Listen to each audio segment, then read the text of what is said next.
नमस्कार दोस्तों, हमारी आज की कहानी का नाम है अफसोस। आज ठंड कुछ ज़्यादा थी और चाय के शौकीन नरेश बाबू को चाय की तलब फिर से लग रही थी। जब मन को रोक ना पाए तो रसोई के पास जा आवाज़ दी, बहू एक कप चाय और मिलेगी। हाँ हाँ, मुझे तो और कोई काम है नहीं चाय बनाने के अलावा। सुबह से 2 कप तो पिला दिया। अब 2 बर्नर के चूल्हे में से एक पे सिर्फ चाय बनाऊंगी तो बन गया नाश्ता खाना आपके बेटे का 1 बर्नर पर। बहू की कठोर शब्दों ने चाय की क्षुब्धा शांत कर दी थी। नरेश बाबू की आंखों के कोर गीले पोंछ वापस अपनी कुर्सी पे बैठ अखबार में मुंह छिपा बैठ गए। धुंधली आंखों से अखबार के शब्द भी धुंधले हो गए थे।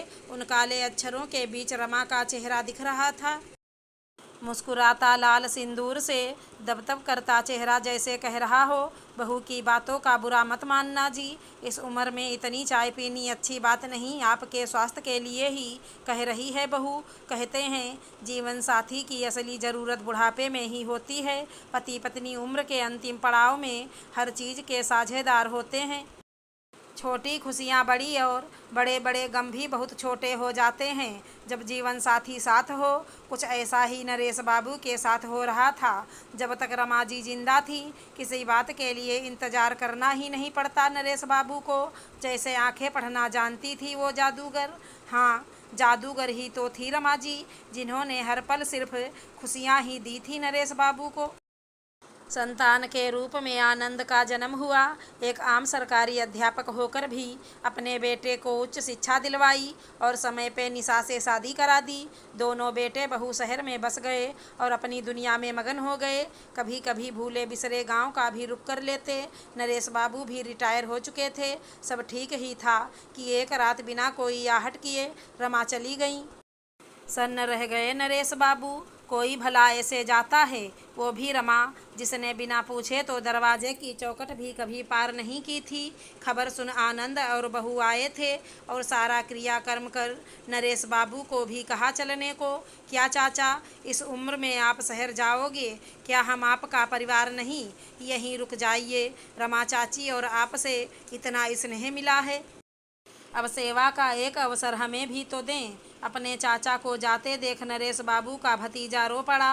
ना बेटा, आनंद को बुरा लगेगा, फिर मैं कौन सा विदेश जा रहा हूँ, आता जाता रहूँगा। और भारी मन से नरेश बाबू ने गांव छोड़ दिया।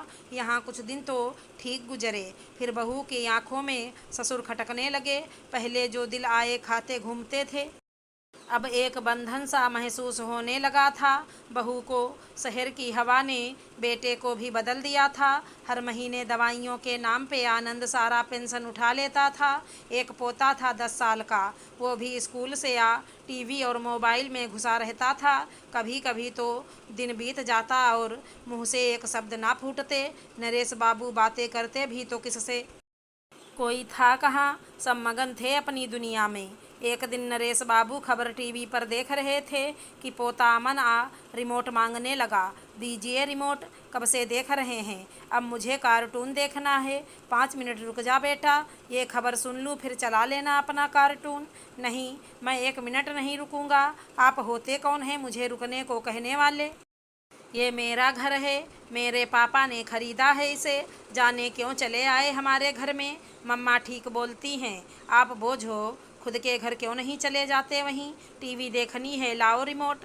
और अमन ने रिमोट छीन ली हाथों से। दिल ने एक पल धड़कना बंद कर दिया नरेश बाबू का।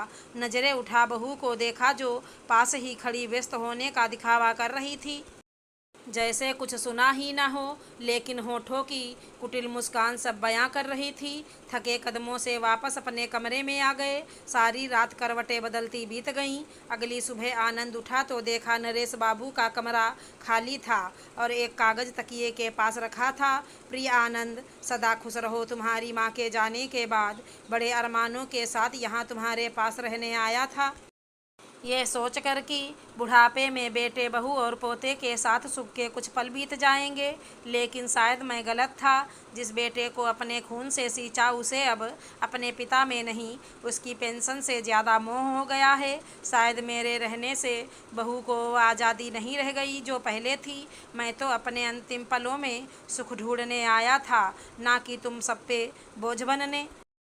मैं गांव वापस जा रहा हूँ। तुम्हारा पिता बूढ़ा जरूर हुआ है, लेकिन उसका आत्मसम्मान अभी जिंदा है और ये आत्मसम्मान मरने पर ही मरेगा। मेरी फिक्र मत करना, पेंशन मिलता है मुझे तो 2 जून की रोटी कोई भी खिला देगा। तुम्हारा पिता सर पकड़े वहीं बैठ गया आनंद। आंखों से झरझर आंसू गिरने लगे। अब सिवाय अफसोस के कुछ नहीं रह गया था आनंद के पास। और नरेश बाबू अपने आत्मसम्मान के साथ चल पड़े थे वापस अपने घर, जहां उनकी रमा की यादें आज भी उनका इंतज़ार कर रही थीं।